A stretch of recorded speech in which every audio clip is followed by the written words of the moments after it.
रेहाना और रवि की शादी के वक्त रवि के पास कुछ नहीं था। रेहाना, तुमने मुझसे शादी करके एहसान किया है। मुझसे ज्यादा तो तुम कमाती हो। अरे तो क्या हुआ, एक दिन आएगा रवि कि तुम खूब पैसा कमाओगी। मुझे तुम पर पूरा विश्वास है। रवि और रेहाना खुद को स्टैंड करने के लिए पूरी मेहनत करते। रेहाना, मैं नौकरी नहीं करना चाहता हूँ। तो कोई बात नहीं, मैं नौकरी करके घर चलाती हूँ, तुम बिजनेस सेट करने की कोशिश करो।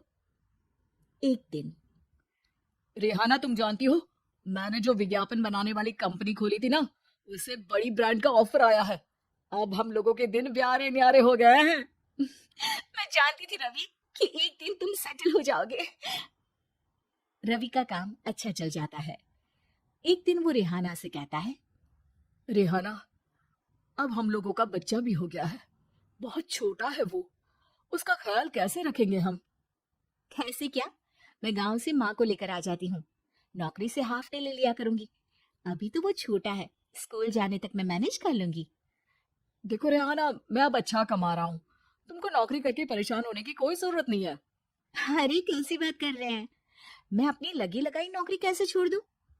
और मैंने तो सुना है हम लोगों को कुछ ही महीनों में सरकारी नौकरी मिल जाएगी। सरकारी नौकरी में कितना कमा लोगी? उतने में तो मैं ड्राइवर रख लूंगा। रेहाना को रवि की बात का थोड़ा बुरा तो लगता है। कम से कम मेरी नौकरी की इतनी बेइज्जती मत करो।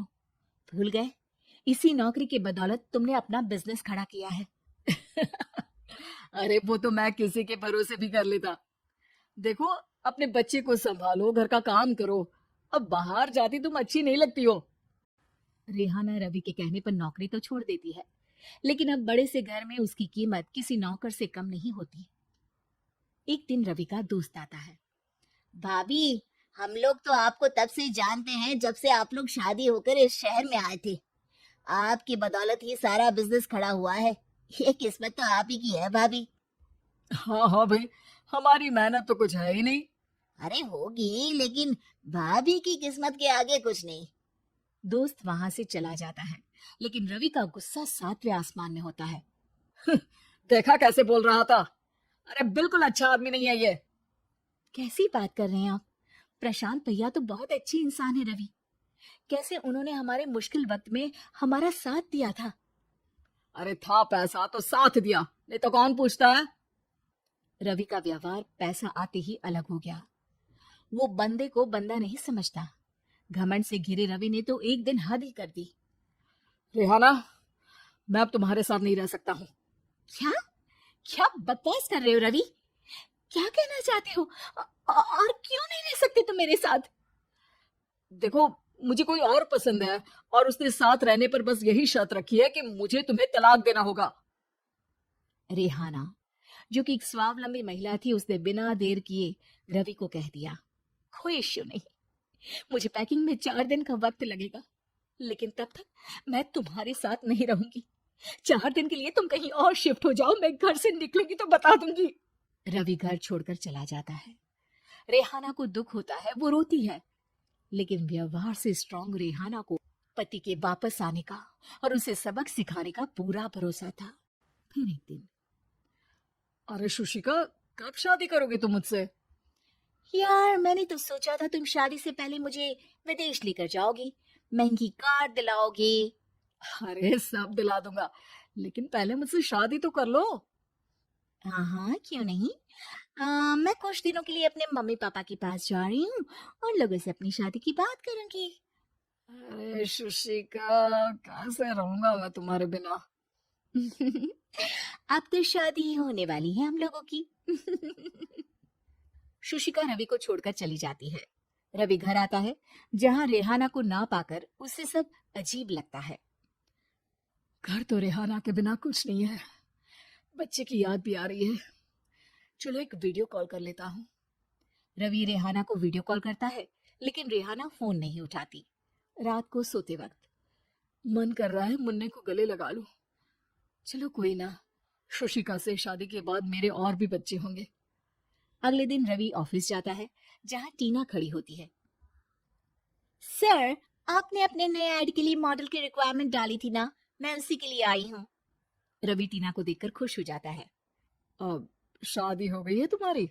नहीं सर, बस अच्छा सा हैंडसम और अमीर लड़का देख रहे हैं मेरे मम्मी पापा। रवि के दिमाग से तो टीना को देखकर शुशिका का ख्याल भी खत्म हो जाता है। अरे यार, ये लड़की मिल जाए कितनी सुंदर है। शुशिका तो इसके आगे कुछ नहीं है। आ, क्या तुम्हें ऐसा नहीं लगता कि मुझसे मिलकर तुम्हारी ये खोज खत्म हो गई है? आप ना, आप तो 2 बच्चों के पापा लग रहे हैं। अरे नहीं नहीं, मेरी शादी तो हुई थी, लेकिन बीवी को किसी और से प्यार था, मुझे छोड़कर चली गई। खैर, टीना की दोस्ती रवि से हो जाती है, लेकिन 1 महीने बाद शुशिका रवि के पास वापस आती है। मेरे मम्मी पापा तुमसे मिलना चाहते हैं, लेकिन उन लोगों को ये मत बताना कि तुम पहले से शादीशुदा हो, और हाँ, शादी से पहले अपनी सारी प्रॉपर्टी तुमको मेरे नाम करनी होगी। अरे पागल, अब मैं तुमसे शादी ही नहीं करना चाहता। भला ऐसी लालची औरत से कौन शादी करेगा? तभी वहां टीना आ जाती है। रवि, ये पागल सी औरत कौन है? देखो, तुमने ही कह दिया ना पागल, तो पागल ही है। पता नहीं कौन है, कह रही है शादी कर लो, लेकिन शादी से पहले अपनी सारी प्रॉपर्टी मेरे नाम कर दो।